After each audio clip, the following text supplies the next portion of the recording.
O să te șocheze, dar pisica ta nu fuge din brațe pentru că nu te iubește, ci pentru că se simte vulnerabilă. În natură, o pisică e ridicată doar de mama ei când e pui, iar ca adult, gestul ăsta îi activează instinctul de frică, nu de afecțiune.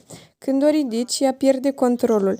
Nu mai are unde să fugă dacă apare ceva periculos. Așa că nu o forța niciodată. Lasă-o să vină ea la tine și când se așează singură în brațele tale, e semn că ți-a oferit cea mai mare încredere pe care o poate avea o pisică. Dacă vrei să înțelegi mai bine ce gândește pisica ta, abonează-te. Aici înveți să o cunoști cu adevărat.